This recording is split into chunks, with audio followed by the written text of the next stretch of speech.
eh kan beliau itu kan domisili di Jawa Barat.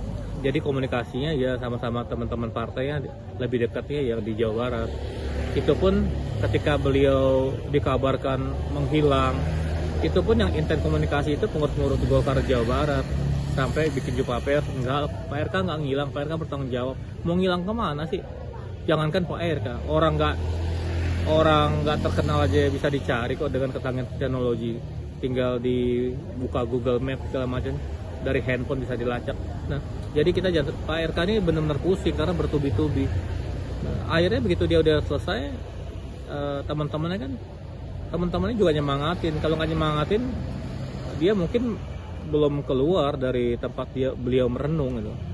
Ya, jangankan beliau, Nabi aja lagi pusing aja perlu merenung. Seorang nabi merenung di mana dia? Gua hero, dia berkhawat, dia merenung. Apalagi kita yang imannya nggak setebal Nabi kan imannya 24 karat, kita mungkin imannya cuma sekarat ya. Jadi ya mudah-mudahan dengan semangat teman-teman ini Pak RK lebih kuat mengalami cobaan-cobaan ini ya. Untuk kalian sendiri gimana Pak? Mungkin cara pekerjaan terganggu Pak, atau mereka semakin erat atau seperti apa? Kelihatannya kan rumah tangga Pak RK ini kan udah puluhan tahun. Anak yang meninggal aja usianya berapa? Jadi kita yang melihat beliau itu alhamdulillah tetap harmonis. Ya walaupun kita kan nggak boleh kepoin di dalam rumah gimana, apa bertengkar. Ya bertengkar pastilah. Pasti kan itu kan nggak bertengkar justru aneh. Justru pertengkaran itu kan karena cinta yang begitu besar ya, pastilah. Tapi kan kita nggak boleh menghakimi juga. Tapi yang di luar adem-adem aja berarti kan nggak terganggu. Buktinya kalau Anda main ke DPR, istri Pak RK masih tetap aktif, masih tetap bersuara dengan vokal. Beliau juga salah satu yang paling aktif di Komisi 8. Apalagi di Komisi 8 kan perempuannya sedikit, bisa dilihat. Jadi ada juga anggota DPR duduk cuman menang baik, cuman cicing diem aja, padahal digaji besar. Dan istri Pak RK ini juga sangat aktif sekali. Kalau dia sama bebannya berat, dia nggak akan ngantor, dan dia buktinya nggak terganggu dengan masalah ini. Karena manusia tipe begini udah sering dihadapi barangkali, jadi nggak aneh dan nggak masuk akal. Siapa dia? Maksudnya artis saja gono gini ya. Malah artis ada yang cuma gono gini ya 5 juta, 10 juta ya. Artis top lagi.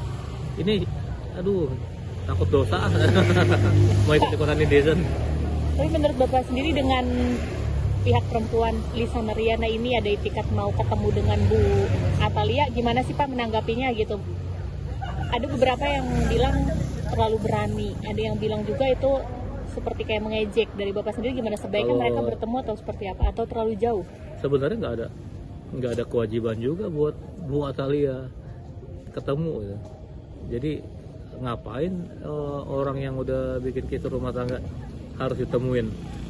Tapi kalau mau temuin, takutnya kan kita ini kadang-kadang menyingkir ini bukan kita takut, kita nggak mau berantem, nggak mau dengan konflik, nggak mau berkonflik. Jadi kadang-kadang nggak mau ketemu ini satu bentuk kematangan juga dari jadi istrinya Pak RK. Lagian kok ini orang dablek ya, udah salah. Kalau kan kembali lagi niatnya apa? Ketemu, minta maaf, sungkem, belum tentu juga dimaafin. Tapi kalau ketemunya cuman memperkeruh, buat apa juga? Belum tentu juga tuntutannya dikabulkan. Kan rugi dua kali. Dia udah cemar di masyarakatnya punya hukum sosialnya kejam, nggak tertulis tapi lebih berat daripada hukum yang tertulis. Sekali ada stempel di jidat kita, wah pelakor, sampai mati orang akan dia udah tobat seperti apapun, orang akan ngecap, kesian hukum hukum sosialnya kejam. Ya, jadi mau ketemu ya nggak apa-apa, itu juga kebesaran jiwa. Ya, bahkan tokoh-tokoh besar udah ngasih contoh. Nelson Mandela ketika pemimpin Afrika, dia hampir tiap hari dihinakan, dikencingin di penjara sama sipir. Kurang hina gimana? Tapi begitu bebas jadi presiden Afrika, sipir itu ketemu sama dia di kafe lagi ngopi, ketakutan dipegang, malah diajak ngopi bareng. Jadi memaafkan jauh lebih mulia. Tapi kan kita kan bukan nabi semudah itu memaafkan. Makanya kalau nggak mau ketemu pun ya memang nggak ada kewajiban. Ketemu pun jauh lebih indah, jauh lebih bagus. Kalau nggak gotok-gotokan, nggak jambak-jambakan, jadi kalau memperkeruh ya buat apa ya? Oke Pak, terakhir mungkin dari Bapak dan tim-tim yang lain nih, kan ada istilah bahwa tim Golkar itu ring satunya Pak RK. Dari teman-teman mungkin supportnya seperti apa nih? Maksudnya siap pasang badan nggak sih untuk Pak RK sendiri? Kalau dari partai kan juga pastilah ada bantuan hukum, ya. Kemarin ada kawan dari PKB kena kesandung kasus hukum, ya ada pendampingan hukum. Dari Golkar pun pasti ada, karena kan apalagi petingginya kan. Tapi yang lebih terpenting bukannya pendampingan, yang paling terpenting itu Pak RK harus selalu dekatkan diri pada Allah, karena kalau Allah nggak berikan mental baja, bahaya loh. Coba di Jepang orang ada kayak gini belum tentu suka Pak RK. Anak kecil aja, anak sekolah aja nggak lulus aja gantung diri, ya, dibully aja gantung diri. Ini hebat, Pak RK ini manusia tangguh karena udah teruji 5 tahun. Kalau nggak salah dia cuma 1 periode, terus 2 periode, 1 periode di gubernur, di wali kota sukses. Udah teruji, pemimpin hebat, pemimpin besar, dan karya-karya pun monumental, bukan cuma di tanah air, di internasional. Jadi mudah-mudahan nggak terganggu, dan mudah-mudahan ya bukan cuma kita merasa suci ya. Kita kadang-kadang kan, saya bisa aja nuding orang kamu maling ayam, padahal saya nyolong kambing. Kita ngomong begini bukan kita berarti paling suci, tapi tolonglah, bukan hanya mereka berdua, ya semua lah taubatan al-duha. Yang kasus-kasusnya mirip-mirip Pak RK.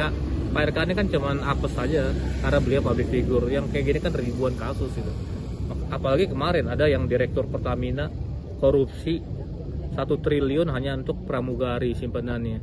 Itu kan tax spend, itu kan dana itu kan, Pak RK kan belum terbukti juga dia. Ini yang udah jasa terbukti buat simpenan pramugari 1 triliun, padahal tax spend ini kan uang pensiun aki-aki nini yang pensiun mau menghabiskan sisa umurnya, dipakai buat hura-hura, buat foya-foya, beli apartemen dan lain-lain.